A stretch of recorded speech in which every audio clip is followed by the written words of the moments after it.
Para el Centro Internacional de Estudios Superiores de Comunicación para América Latina, CIESPAL, es un gusto tenerlos en la presentación de la edición número 126 de Chasqui, revista latinoamericana de comunicación que en esta ocasión tiene como tema central comunicación organizacional. En esta edición el lector podrá conocer experiencias de comunicación que han adelantado instituciones gubernamentales como el Consejo Nacional Electoral del Ecuador o el gobierno catalán, en las que plataformas web han sido construidas y puestas en funcionamiento como formas de gobierno, de responsabilidad social y de rendición de cuentas, y en las que se puede apreciar el rol central que tienen las nuevas tecnologías en la construcción de entornos democráticos, incluso configurando prácticas que trascienden la representación. Queremos informarles que este evento se está transmitiendo a través de nuestro portal web www.ciespal.org. Y ahora tengo el gusto de presentar al doctor Francisco Sierra Caballero, director general de CIESPAL, quien les dará la más cordial bienvenida. Muy buenas tardes, bienvenidos todos y todas a esta su casa, la casa de todos los comunicadores y ciudadanos que defienden y piensan el derecho a la comunicación. Quisiera solo aprovechar la ocasión para dirigirles brevemente algunas palabras y consideraciones. Muchos de los presentes quizá no tuvieron la ocasión de asistir al acto de inauguración de nuestra librería.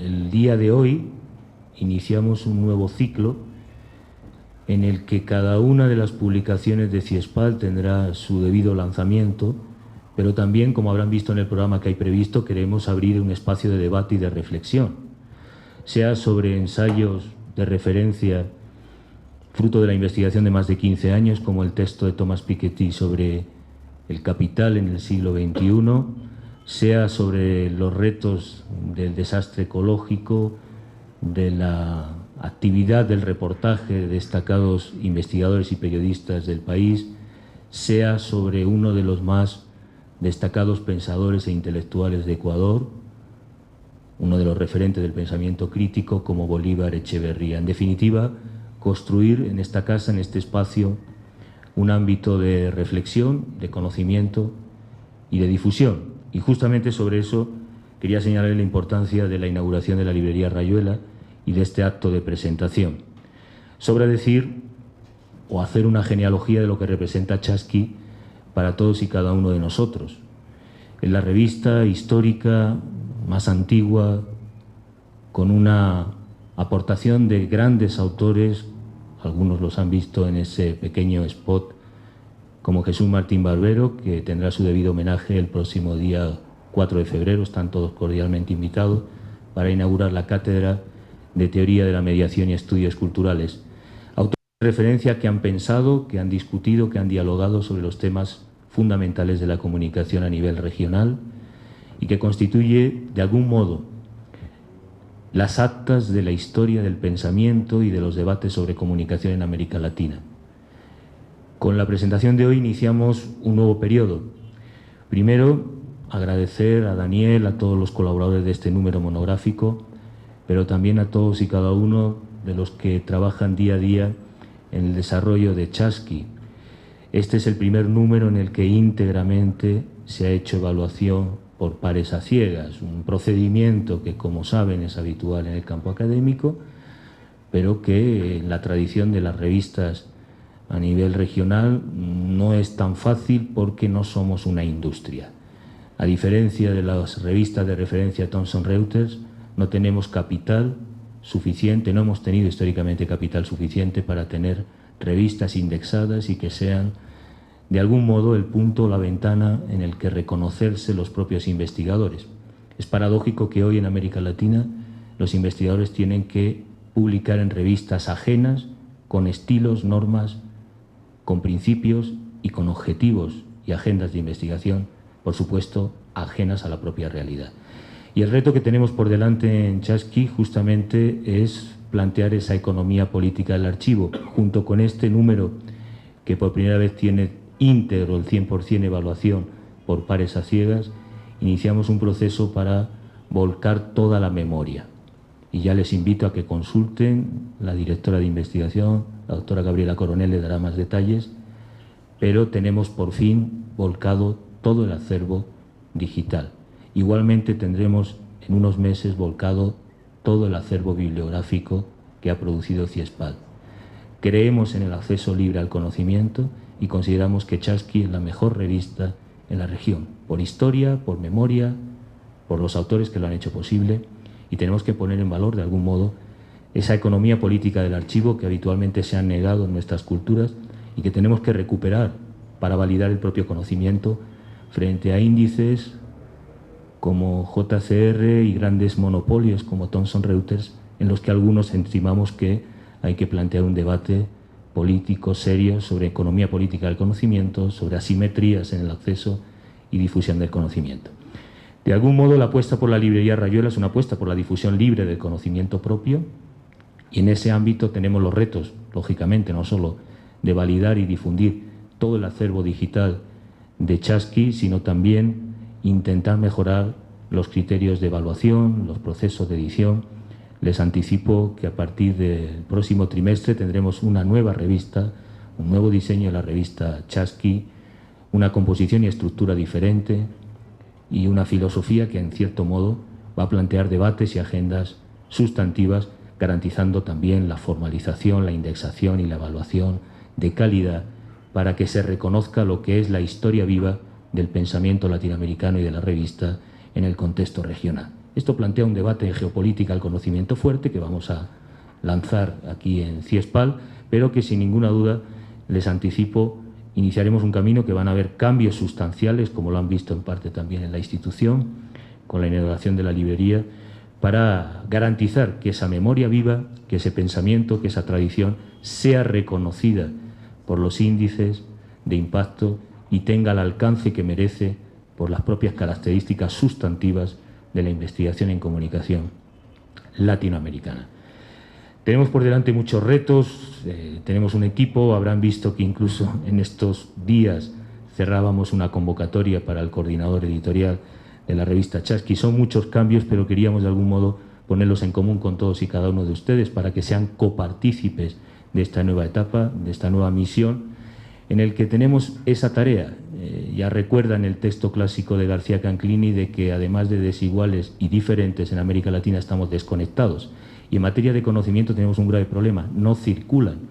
Las nuevas generaciones de investigadores no conocen la historia viva del pensamiento latinoamericano de comunicación, no conocen Chasqui, ni conocen a los autores de referencia.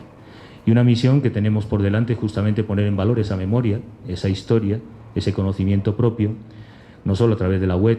Queremos que la librería Rayuela, y de algún modo invitamos a todos los académicos aquí presentes a que hagan circular su producción bibliográfica en la propia librería, porque la librería no tiene un cometido de distribuir libros aquí en Ecuador, sino que está pensada, se ha soñado y se ha imaginado como un espacio de distribución y difusión de conocimiento, como son las revistas científicas.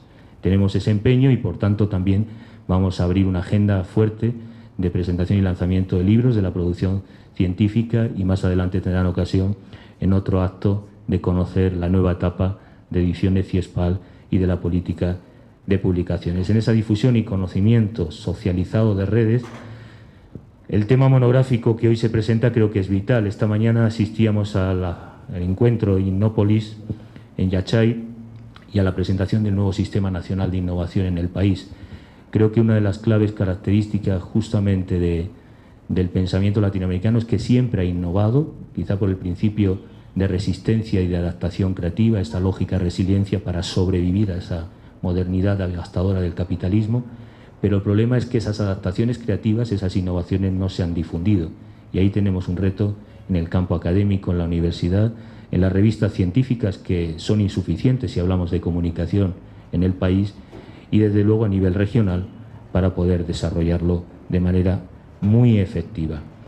Si la comunicación puede contribuir a algo, justamente a difundir el conocimiento, y tenemos que repensar más nuestras prácticas de comunicación científica y cumplir uno de los principios que siempre recomendaba, que de algún modo defendía Martí, el derecho a ser, básicamente el derecho de servir, y los comunicadores, sean las organizaciones también en las universidades, estamos todavía comunicando mal nuestros resultados y avances científicos. Comunicamos poco, transferimos conocimiento insuficientemente.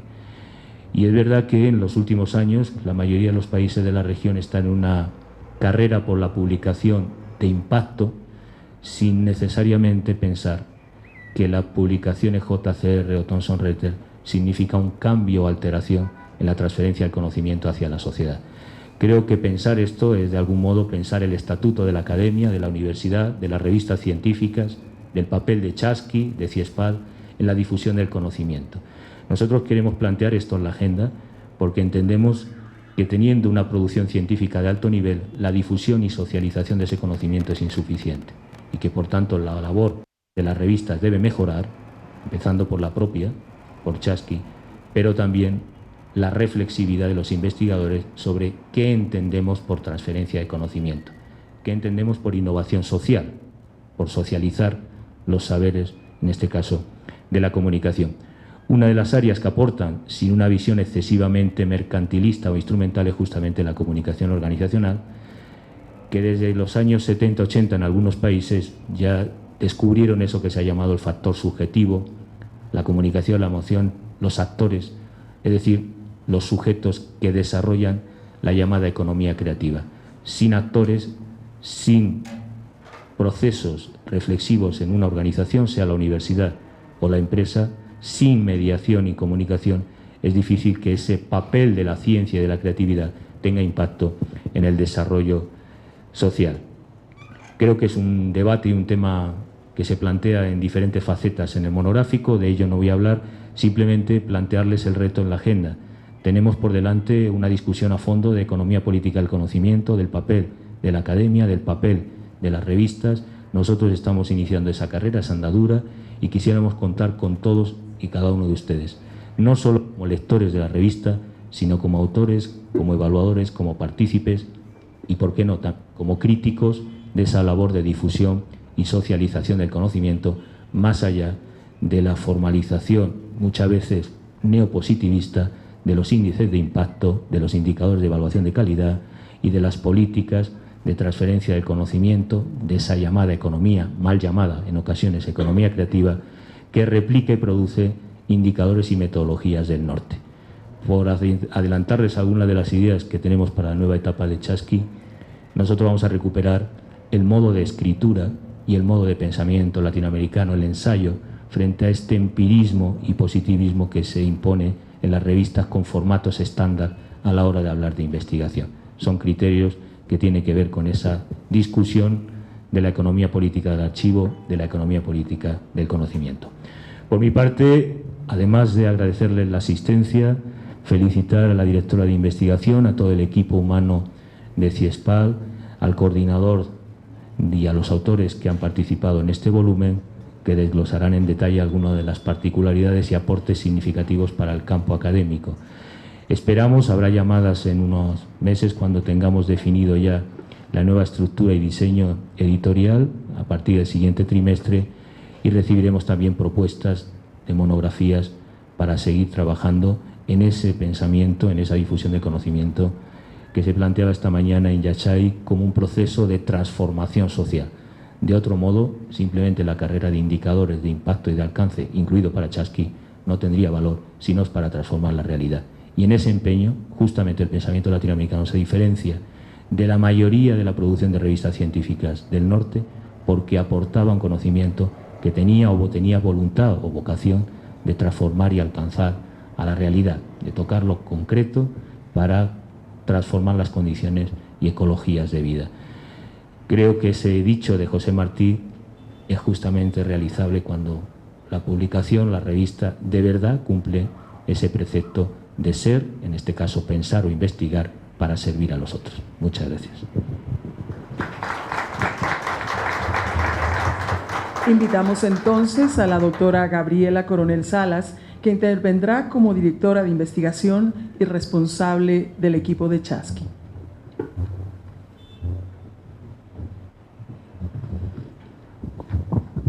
Buenas tardes, muchas gracias por su asistencia. Es importante tener memoria histórica y recordar datos y cómo nació también Chasky. luego para que ustedes vean en qué proceso nos encontramos en la actualidad. Ustedes ven ahí, he sacado una información netamente de la primera época de Chasqui, la revista que nació en el año de 1972. Como sabemos, Chasqui era el portador de noticias, sobre todo portador inca de noticias ancestrales, quien llevaba la información importante en aquel periodo. Chasqui tiene dos épocas.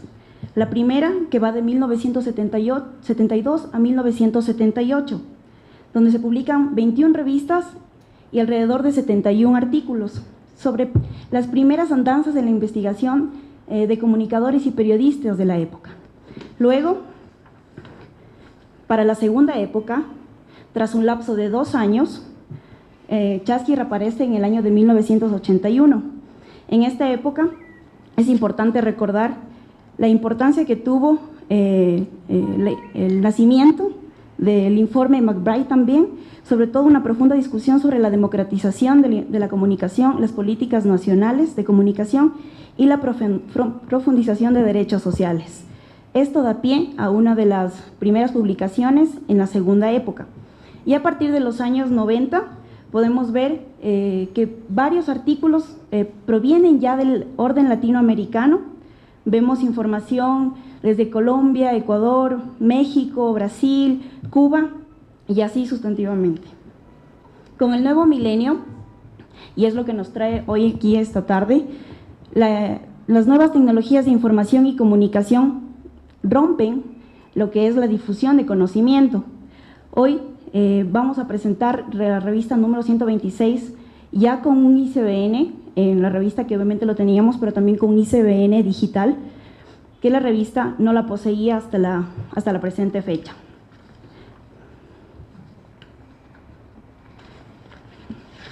Es importante recordar también que nuestro acervo en Revista Chasqui llega a los 2.387 textos académicos, entre ellos la mayoría son artículos como tal, ensayos, informes y también documentos varios. Esto hay que mencionar que ha sufrido cambios, sobre todo en la estructura del contenido que tiene Revista Chasqui. En la actualidad mantenemos las secciones de ensayo, informe, tema central, que son los artículos que se revisan también por pares académicos, al igual que los ensayos. Y toda esta información, de más de 2.000 artículos, provienen de 52 países donde son estos autores. No solo hablamos de Ecuador, Latinoamérica, Iberoamérica, provienen de países y de otros continentes. Autores, muchos, pero algunos muy importantes, que también han formado parte de nuestra revista, no solo en portada, sino también a través de sus artículos. Más de 1.500 autores son quienes han estado en estos 43 años de vida que tiene Chasqui.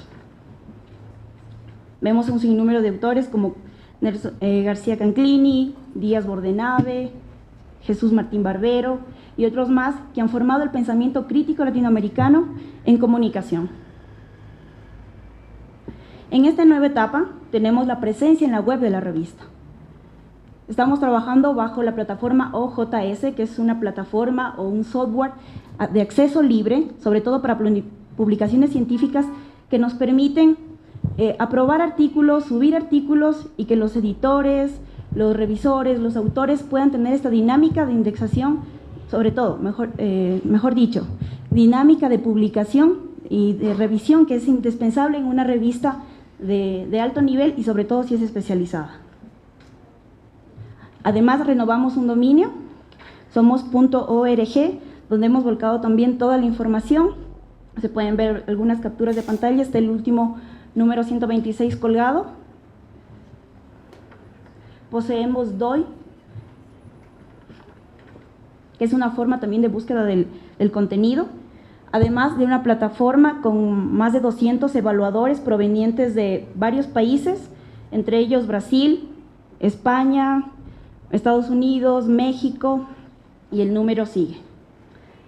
Además, estos evaluadores tienen un nivel de grado y posgrado, en su mayoría alcanzan el doctorado, son más de 100 doctores que nos ayudan en la evaluación y en la revisión de los artículos que los autores envían. Es importante mencionar el impacto que nosotros deseamos dar en Chasqui a partir de ahora.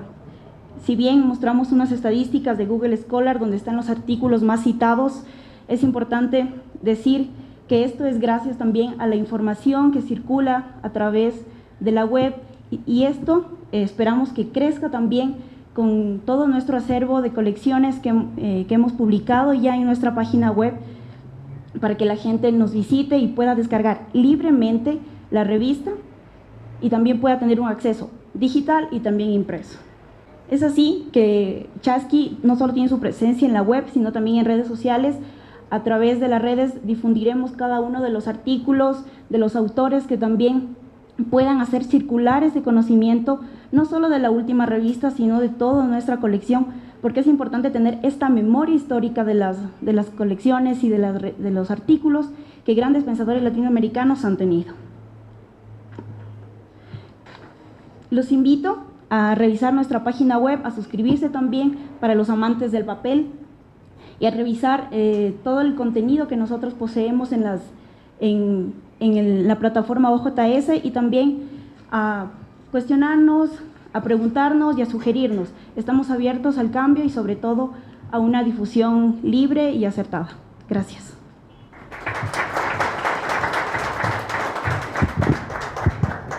Damos paso ahora al doctor Daniel Barredo, coordinador de la edición número 126 de la revista Chasqui, con el tema central Comunicación Organizacional.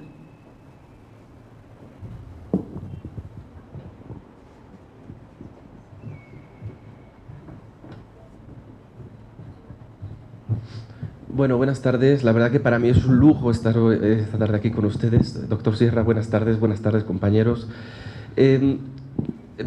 Voy a hablar en primer lugar un poquito por qué escogimos ese tema de la comunicación organizacional.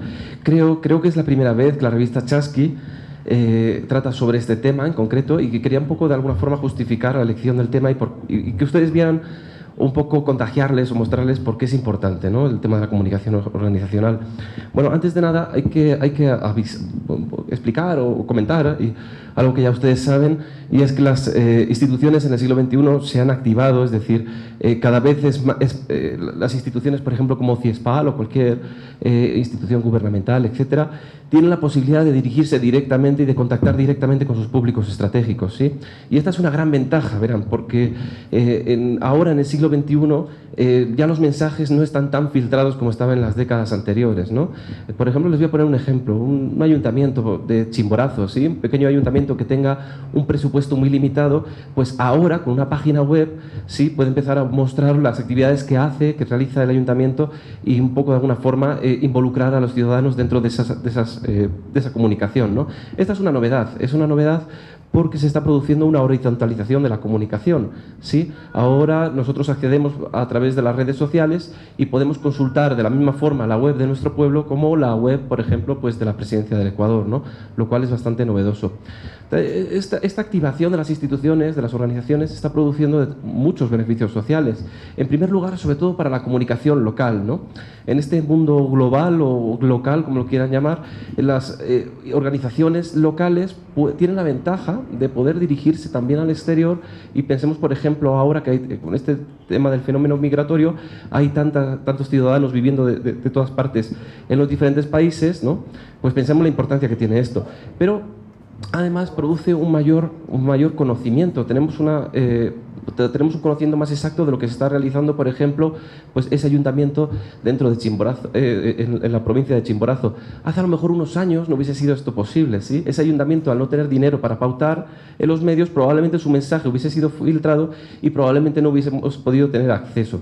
De ahí la importancia un poco que tiene esto de la comunicación organizacional. Pero también tiene ciertos peligros, ¿sí? Cada vez, por ejemplo, en el caso de España, donde aproximadamente, según el profesor de Pablos, el 80% de las noticias proceden de organizaciones, tiene numerosos peligros. Peligros en términos de publicidad encubierta, también peligros cuando el departamento de marketing sustituye al departamento de comunicación, ¿sí?, y nos empiezan de alguna forma a ofrecer informaciones donde no hay ningún interés informativo, sino sobre todo hay un interés persuasivo para colocarnos un producto, ¿no? Entonces hay determinadas amenazas. Aquí en Ecuador, por ejemplo, que ahora haremos un pequeño repaso sobre cómo está la situación, pues yo les puedo confirmar que si hablamos de los clubes de fútbol, de la primera división, vemos que las palabras más repetidas en las redes sociales están vinculadas a palabras procedentes del lenguaje publicitario, ¿no? Luego yo creo que ahí tenemos un problema importante, y es que debemos empezar a regular a lo mejor las emisiones o las contribuciones de esas organizaciones, llamémoslo así, sociales. Pase por favor a la siguiente ficha.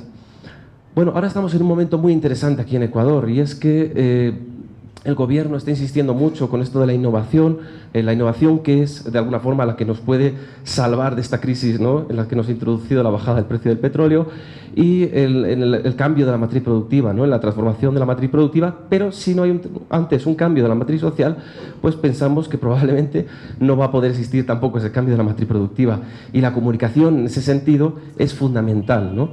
La comunicación es de alguna forma es el espacio donde se puede concentrar ese impulso transformador que necesariamente tiene que ocurrir aquí en Ecuador.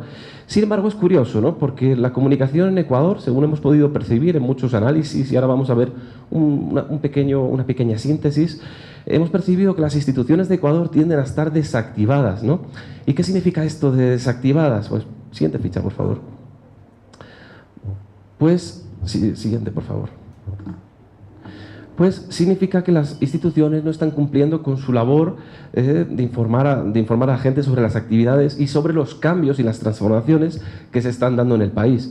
Vamos a poner algunos ejemplos tomados hoy mismo, esta misma mañana, ¿sí? Por ejemplo, el proyecto Prometeo. Ustedes saben que ahora mismo aquí en Ecuador es uno de los países más maravillosos para la ciencia a nivel mundial, y yo creo que en ningún otro país hay un proyecto tan estupendo, con unos fines sociales tan importantes como los del proyecto Prometeo, ¿no? También saben que el Estado ecuatoriano está realizando una inversión muy grande, ¿no?, para poder traer a estos científicos de alto nivel.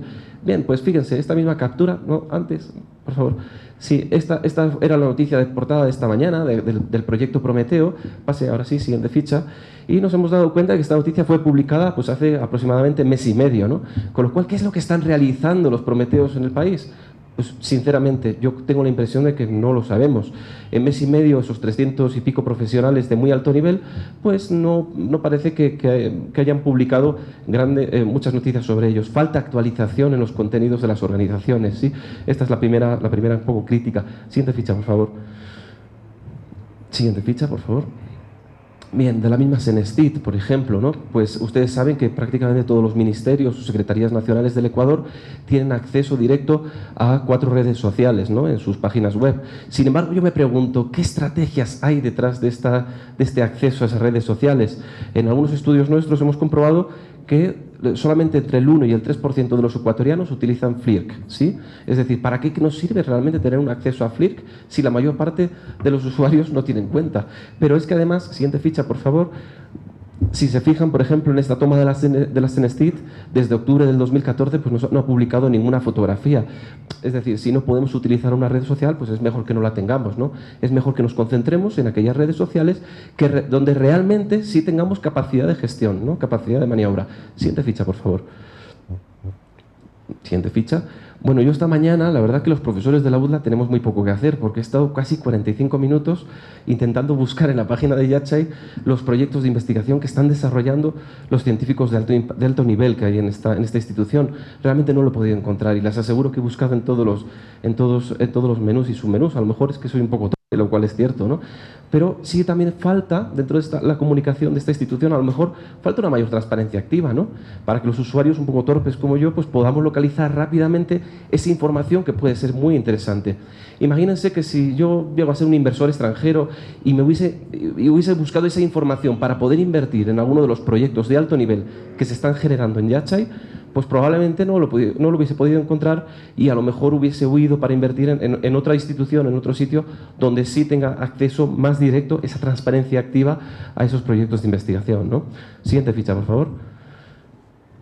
Bien, también falta dentro de las organizaciones ecuatorianas, falta una mayor interacción, ¿no? Uno tiene, como ciudadano, tiene la sensación, cuando escribe a una institución, pues teme que nunca le vayan a responder, ¿sí?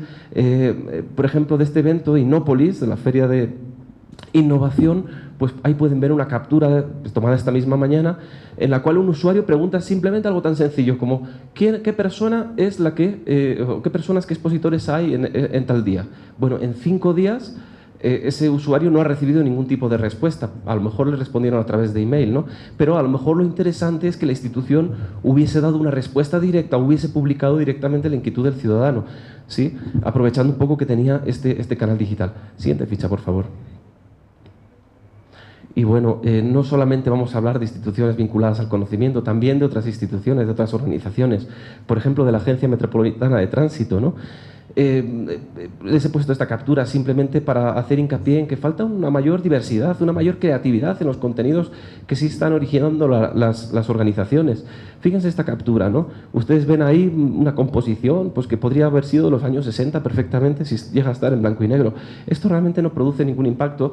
Los usuarios probablemente se van a alejar de esa organización, pero es que además lo más gracioso es que cuando ustedes hacen clic en esta imagen de la Agencia Municipal de Tránsito, siguiente ficha por favor, pues se encuentran que no hay nada dentro, ¿no? Lo cual es increíble. Pero es que además, no solo eso, es que esta noticia fue publicada hace un año, lo cual tiene, en fin, yo me pregunto qué clase de community managers, qué clase de gestores de información hay en esta organización, ¿sí? Para permitir que durante un año, pues básicamente se publique un contenido, además de desusado por su composición, además vacío, ¿no?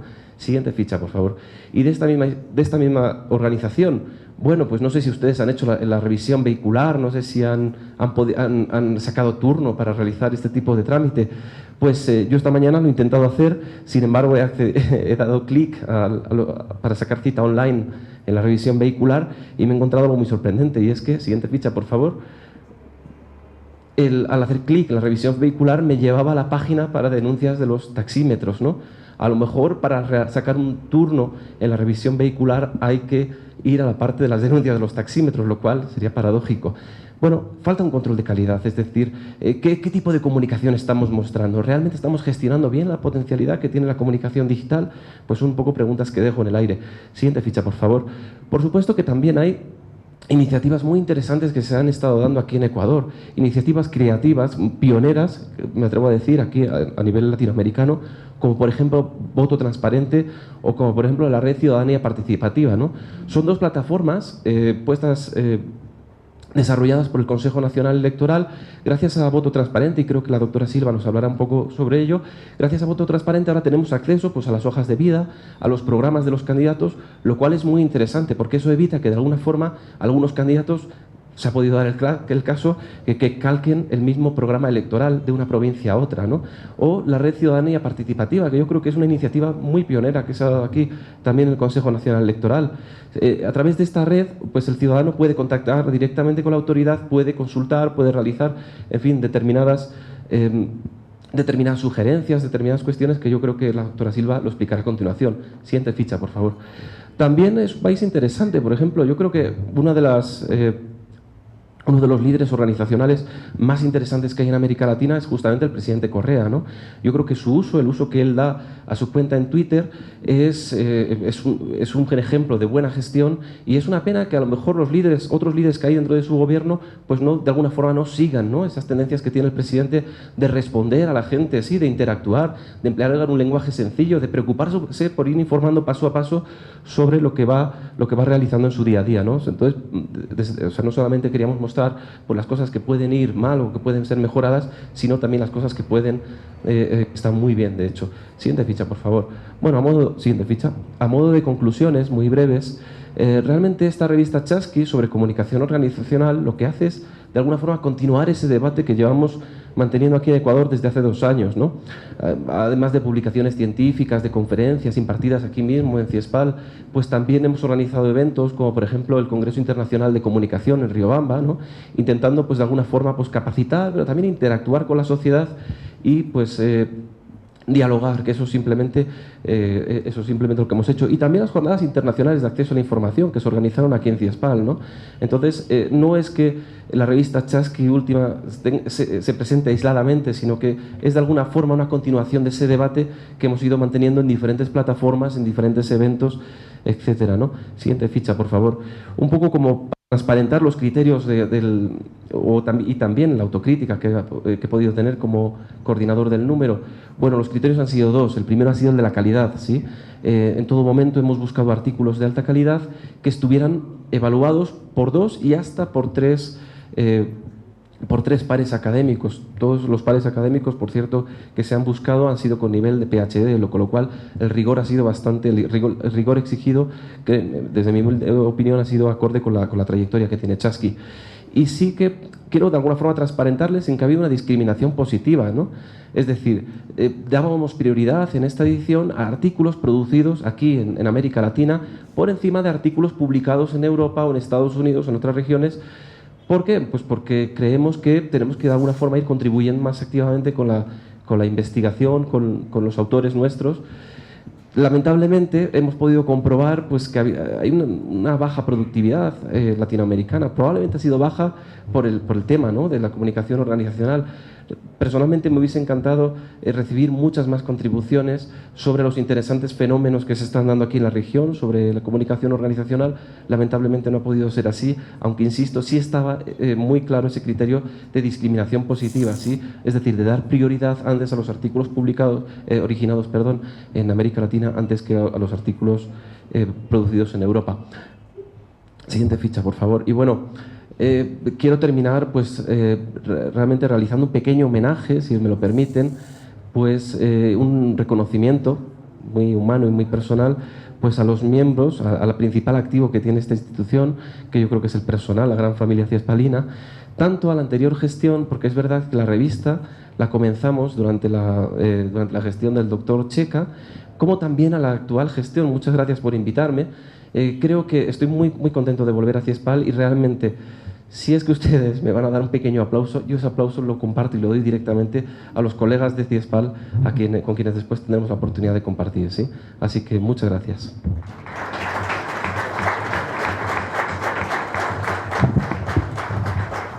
Continuamos con la doctora Roxana Silva, coautora del artículo Interacción institucional, participación democrática y transparencia, la iniciativa del voto transparente en el Ecuador 2013-2014. Muy buenas tardes con todos y todas. Un agradecimiento al doctor Sierra, a todos los colegas de Ciespal, Daniel, por invitarme a compartir con ustedes una experiencia sobre el tema de la democracia digital. De hecho, en el Ecuador nace y se crea y se promulga la Ley de Transparencia y Acceso a la Información Pública en el año 2010, en mayo del 2010. Sin embargo, el hecho de que los ciudadanos y ciudadanas podamos acceder a la información pública significa un camino muy duro por recorrer.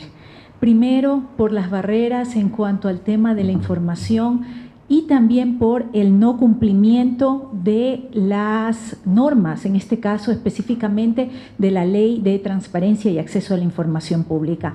Esto ha generado que en el Ecuador, hace más de 18 años atrás aproximadamente, se comiencen a establecer formas organizativas de la sociedad civil que permiten trabajar en el tema del principio de participación ciudadana para poder desarrollar las herramientas de control social. Y una de esas primeras herramientas que se ha puesto en acción aquí en el Ecuador ha sido lo que se denominan las veedurías ciudadanas.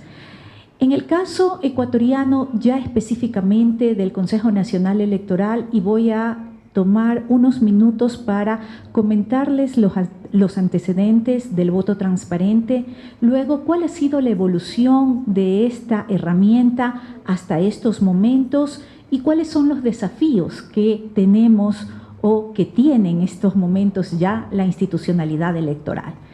Es importante señalar que los principios que se requieren o que se tomaron en consideración para desarrollar este tipo de herramientas es el generar mayor transparencia, la necesidad de información de los sujetos políticos, y es que aquí voy a hacer un paréntesis. Si es que un ecuatoriano, ecuatoriana o cualquier ciudadano o ciudadana extranjero que viva aquí en nuestro país únicamente se podía enterar de las ofertas de campaña en tanto y en cuanto pueda pueda participar en un mitin político. Y eso con suerte de que ese candidato o candidata dé a conocer en su totalidad esta propuesta de campaña o esta propuesta de trabajo.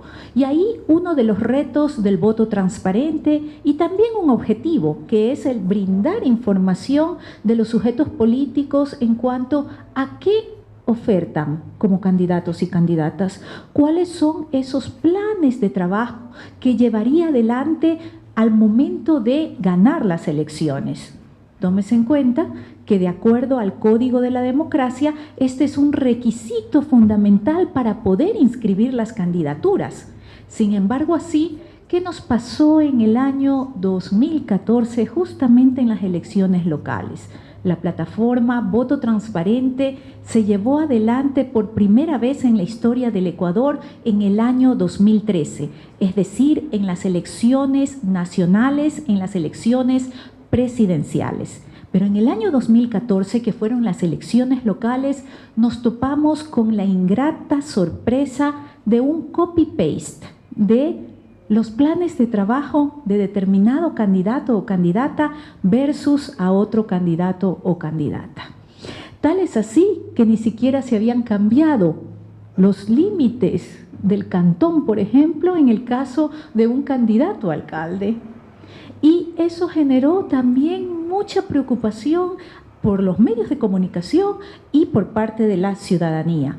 Debo manifestar que lamentablemente el Código de la Democracia no establece una sanción por este tipo de situaciones. Por ello, se requieren reformas a este cuerpo normativo. Otro de los objetivos fue el facilitar la rendición de cuentas de las autoridades electas. Y es que esta plataforma se convirtió no solamente en un espacio visible para poderlo utilizar en el momento de la campaña electoral, sino que posteriormente es una plataforma que permite esta interacción entre los ciudadanos y ciudadanas. Y ustedes me dirán, pero la rendición de cuentas la hace una autoridad cada año, ¿sí? Pero es obligación constitucional que las autoridades y los funcionarios públicos rindan cuentas de forma periódica. Por lo tanto, rendir cuentas de forma mensual no debe ser ninguna novedad. Es más bien el cumplimiento a esta justificación de las acciones, pero también de las inacciones en cuanto al ejercicio de la función pública como tal. Eso es la rendición de cuentas. Por otro lado, el llevar adelante una democracia más activa y más participativa. Y es claro, cuando en el Ecuador tenemos una constitución que tiene como columna vertebral, para ser un poco gráfica, a la participación ciudadana. Y ahí la importancia de lo que hemos denominado también lo que se llama la democracia digital.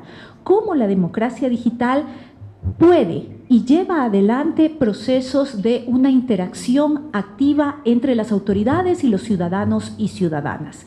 Por lo tanto, vemos aquí un factor fundamental donde los ciudadanos y ciudadanas se convierten en actores de su propia historia de vida, siguiendo la lógica del teórico Alain Touraine.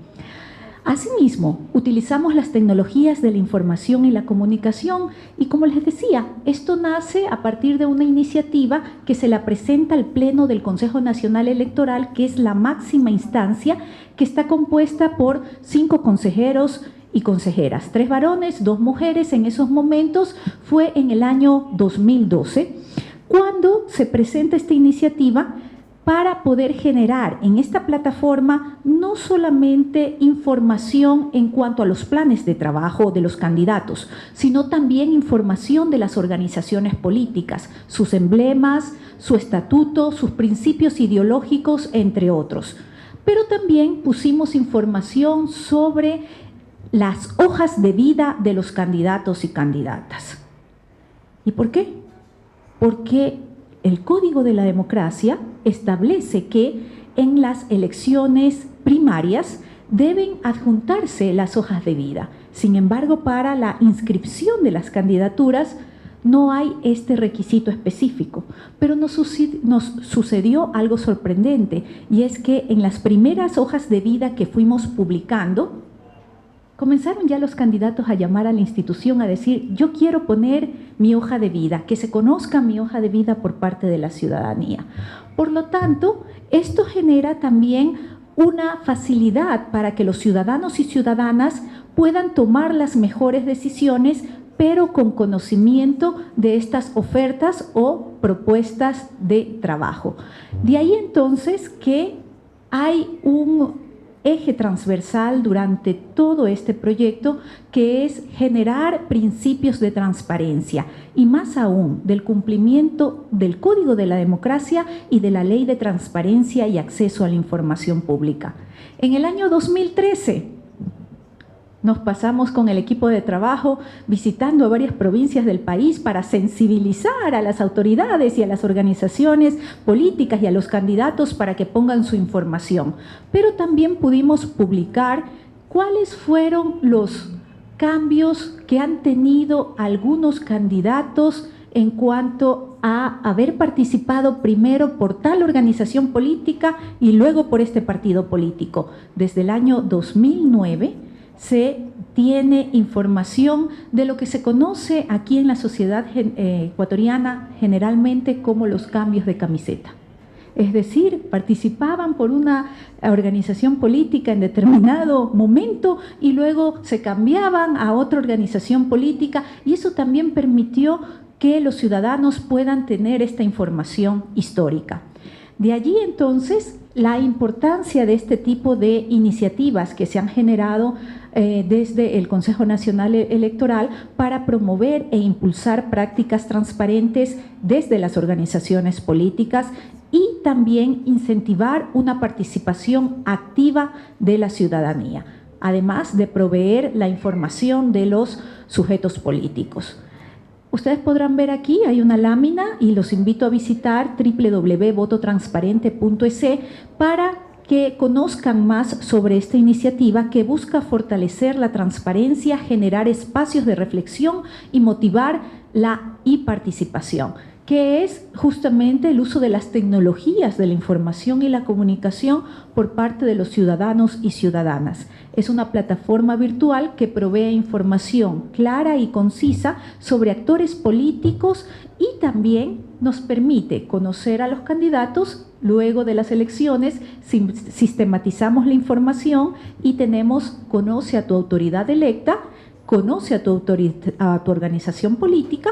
Y antes de las elecciones del 2014 generamos esta parte de la herramienta que se denomina Conoce a tu autoridad por elegir. ¿Qué es lo que hace un alcalde? ¿Qué es lo que hace un integrante de un gobierno autónomo descentralizado, parroquial, entre otros, pero de un lenguaje muy sencillo? ¿Cuáles son sus atribuciones? ¿Cuáles son sus funciones? Etcétera. Esto nos ha permitido que iniciemos en el 2013 y luego en el 2014 con las elecciones locales. Por lo tanto, lo que queremos promover es que exista una ciudadanía con un ejercicio de derechos, pero también de cumplimiento de responsabilidades, y que también los ciudadanos y ciudadanas asuman un rol de supervisar y exigir a las autoridades la rendición de cuentas. Dentro de esta iniciativa hemos llevado adelante datos y también información sobre ensayos políticos sobre el tema de la participación política, cómo se debe realizar la rendición de cuentas y cuáles son las formas inclusivas para llevar adelante procesos de participación, a través de la Red de Ciudadanía Participativa, que es la primera comunidad virtual política generada en el Ecuador, que permite una interacción entre las autoridades electas y los ciudadanos y ciudadanas. Es decir, poderle preguntar al alcalde qué está pasando con su plan de trabajo, qué está pasando con el presupuesto determinado para su gestión, entre otros. Esto es lo que de forma general se denomina la e-democracia y por lo tanto las redes sociales son un medio alternativo de comunicación para difundir información y propuestas tanto de las organizaciones como de los sujetos políticos. Entre las redes sociales más utilizadas y conocidas en la arena política en el Ecuador tenemos a Facebook, Twitter, YouTube y Flirk. En el proceso electoral del 2013, la interacción en redes sociales fue dinámica y básicamente a través de Facebook y de Twitter. El Ecuador, según el Ministerio de Telecomunicaciones, tiene un 49% de usuarios del Internet y lo que refuerza en este caso esta iniciativa de llevar adelante y de fortalecer la e-democracia. Por otro lado, aquí ustedes podrán tener datos referente a que en el 2013 se anunció que el 65% de la población ya tenía un acceso al Internet, y esto citando al INEC aquí del Ecuador, el Instituto Nacional de Estadísticas y Censos, pero este dato corresponde al porcentaje que accede una vez al día entre los que ya tienen Internet. En este sentido, los invito a formar parte de esta red de ciudadanía participativa a través de www.vototransparente.es/comunidad. Esto no tiene ningún costo, es gratuito y pueden ustedes hacer un seguimiento de lo que están realizando o de lo que ofertaron estas autoridades ya elegidas por votación popular. Gracias por la oportunidad de compartir y por sentar un precedente de que en el Ecuador estamos haciendo iniciativas que permiten sentar precedentes en cuanto al tema de la democracia. Un agradecimiento a mi equipo de trabajo que está aquí presente, coordinadores de Voto Transparente, el ingeniero Revelo, está el doctor Revelo que está aquí también, y quienes manejan la plataforma, todos los técnicos que manejan la plataforma, y un agradecimiento al Instituto de la Democracia que está presente aquí y al Consejo Nacional Electoral. Gracias por la oportunidad.